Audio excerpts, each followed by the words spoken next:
Okay, so I have my scalpel. Here it is. I didn't show this to you before. This is just a cover. So here's my scalpel. It is sharp, so I did put on some gloves just to have one more little barrier in case I cut myself. And I'm going to go up, like the instructions said, to the hair of the pig's chinny chin chin.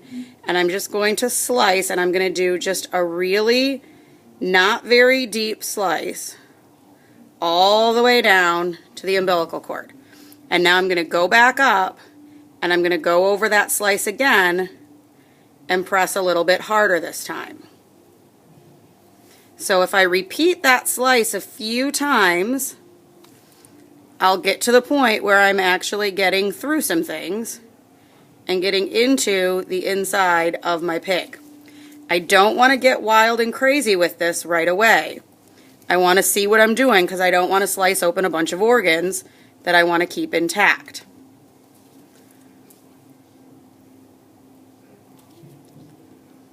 Now, when I get here, this is where the pig's rib cage is. So I have to use a little bit of pressure to get through that area.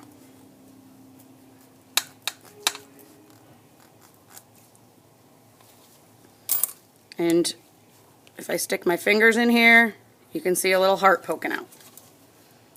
I'm going to turn my scalpel upside down to get through this tissue right here. And go back up here because there's more breastbone here that I didn't get open. So see, I have to push a little bit and I have to work at this. It doesn't just pop open like Pig Ladies does. So now I can see inside my pig and I can see that I have some stuff going on here. Okay, so I've made it to the umbilical cord.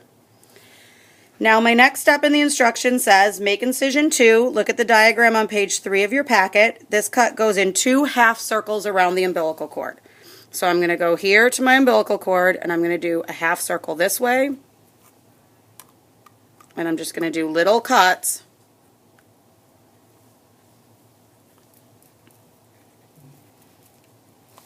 And then I'm going to do a half circle this way. I am not cutting off my umbilical cord.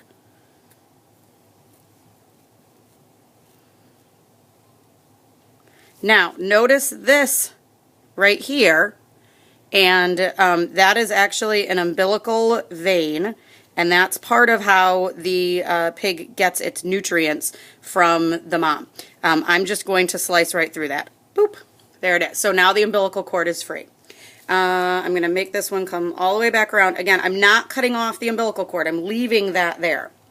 All right, my next step says figure out which version of incision 3 you need to make. There's one for females and one for males. Don't pick the wrong one. Make incision 3. So I have a female, which I can tell because of this urogenital tubercle. So I have a female, so I'm going to make the female version of the incision.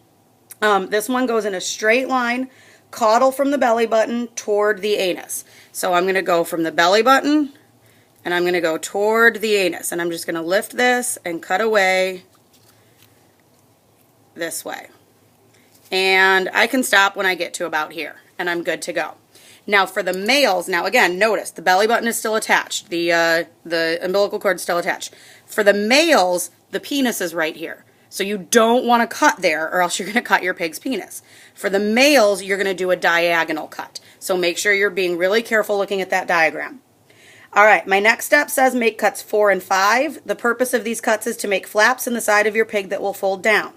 These cuts need to be big ones. They should go most of the way down to the tray.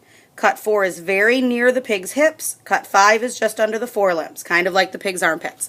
So I'm going to go near the pig's hips, and I'm going to lift up this skin, and I'm just going to slice away, and I'm going to go through all of these layers of fat and tissue and all of that, but not cut the actual organs. Okay? And I'm going to cut really far down. Now I'm going to do the same thing over on this side. So again, being careful not to cut off the umbilical cord. Actually, I'm going to go from here. Being careful not to cut off the umbilical cord because we need that.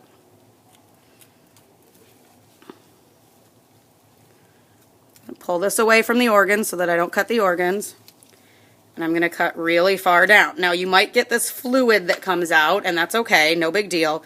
You can rinse your pig again later. So I'm cut all the way down to where it meets the tray. All right, now I have to come up here to make this cut that's near the armpits, and this is going to be a little bit harder. There are a couple things in my way. One of them is the diaphragm. That's this big muscle right here.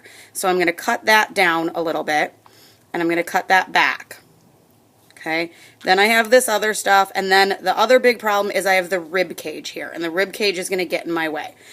So I want to make sure that I get that nice and wide and open. I'm going to cut the diaphragm down this way. That helps open things up. Okay, and now I'm going to go just under the rib cage, and I'm going to cut through this skin. Oh, don't want to cut the lung there. And again, I'm cutting all the way down. Okay, now this is the part that's going to freak some of you out because you're going to hear some ribs break in order to get this down far enough. You want this to be able to lie down on the tray. I'm going to turn this around, do the same thing on the other side. Be really careful so you don't cut yourself, especially when you're cutting through these bones.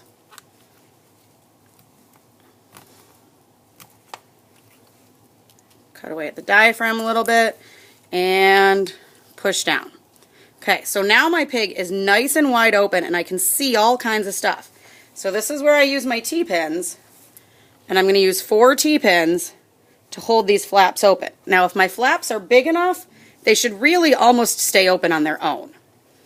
The pins are really just gravy that help make it stay the rest of the way open. So here I go. And I'm good to go. Move that out of the way. And now I'm ready to start identifying some structures. I'm good to go. Now, here's what's really cool, is at the end of the day, remember that really awkward tying down procedure that I had to do? At the end of the day, when I'm ready to, I can close these flaps back up again, slide this string off the end here, slide this string off the end here, and pick up my pig. So these strings can actually stay attached, and then when it's time for me to do this again tomorrow or the next time I come back, I just slide these strings over the end of the pan, and I slide these strings over the end of the pan, and now I'm ready to do my next dissection. No more of that awkward tying down phase. Now, if I realize that I could actually get these legs spread farther, one trick is that I can take this string, and I don't actually have enough string here, and I can wrap that pig's leg underneath the string again. And now I've got a wider space here. So, this is how you dissect your pig. This is how you get your pig open.